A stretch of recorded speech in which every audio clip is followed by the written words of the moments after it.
Hi, thank you so much for joining me. Welcome back to Soul. If it's your first time, welcome to Soul, the short and sweet food for thought podcast, meant for you to listen to probably when you're just walking to the station, taking your dog out for a quick walk, or brushing your teeth.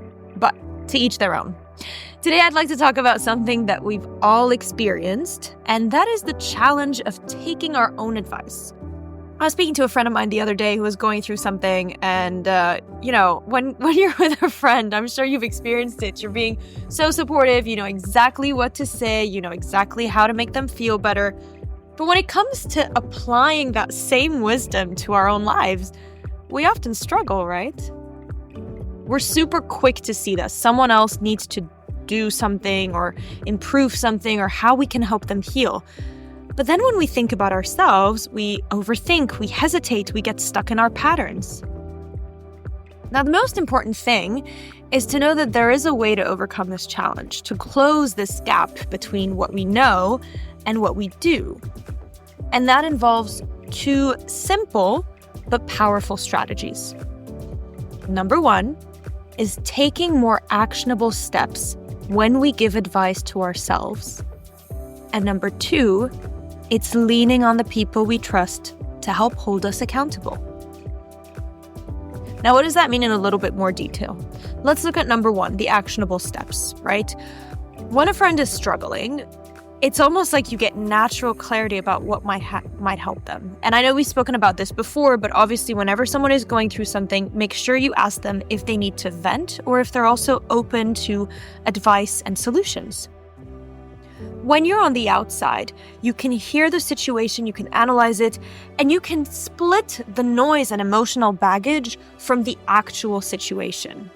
Now, when it's our own life, we get tangled up in the emotions, there's so much self-doubt and overanalysis, and then it makes it difficult to follow advice because, especially on the emotional front, you're so attached to the emotions. Everything gets super muddy. So, how can we make things more actionable? Well, one way, which we've also talked about before on the podcast, is to treat yourself like a friend in need. When you find yourself facing a challenge, just take a step back and say, if I were hearing this from someone, what is the first thing I would tell them? Now, the next bit is don't just think about it. Once you've taken time, obviously, to go through your emotions to process, I don't want you taking any immediate actions. That means if it's customer service and you're angry, please don't call them and be angry. I've been in this situation even this morning. It's taking a step back and saying, okay, well, if this was happening to someone in front of me, here's what I would do. And then let's write it down and break it down. And when I say write it down, it doesn't actually have to be pen and paper, right? It could be within notes, it could be you text someone exactly everything that's going on, but getting it out of your mind and onto somewhere, again, pen, paper, notes, a text, an email that you don't send, that is something that's already going to help out. You want to be specific about what it is, and the next thing is, well, okay, can I make a list? Can I set a timeline? You want to make that advice something that you can actually act on, rather than just leaving it as vague. Now, the second thing, which is more complementary than it is a substitution, is to ask for accountability. Ultimately, we're social creatures, and just as we often thrive when we help others, we also benefit when others are there to support us. So it's good to tell someone about the advice you're struggling to follow and let them know what you want them to do. Ask them to check in on you. Sometimes they might have an idea of how they can help you, especially if they've been through something similar, right? So how you have been in their shoes before, they probably have been in yours.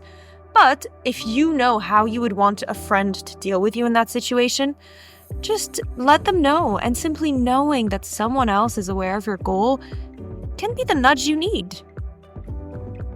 Let's look at an example. Say you've told yourself that you want to prioritize self-care, and you've had a friend tell you that they want to do that, but then they're not really taking care of their food, they're not exercising, they've got acne, they're just not doing it. And you think, well, if I wanted to take care of myself, if I really wanted to prioritize self-care, I'd probably do X, Y, and Z. Well, then if it's you, for some reason we'll always turn to, okay, I'll start tomorrow. But instead, You can write it down and say, here's what I'm going to do. And whether it's starting right now or starting tomorrow, the most important thing is saying, dear friend, cousin, whoever, this is what I plan to do, and this is what I'd like to be held accountable for. I'll go to bed by 10 p.m. I'll spend the first 10 minutes of my day meditating. I'm going to look into speaking to a nutritionist. This gentle accountability turns your advice into action, and then you're far more likely to make real progress. The most important thing is we want to build a bridge between intention and action. So really make sure you treat yourself with the same care and clarity. This is where it's different. We need that clarity that we offer our friends.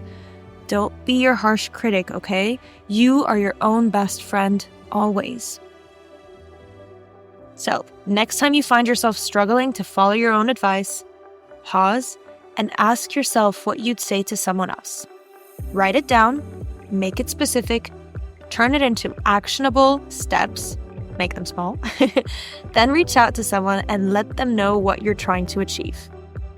Let's make it a habit to not only give good advice, but to live it, even if it takes a little help from our friends. Thank you, Beatles, for the reference, just in case. And on that note, I remind you that it's always step by step, day by day. Thank you so much for tuning in today and have a wonderful rest of your week. I will see you next week on Soul.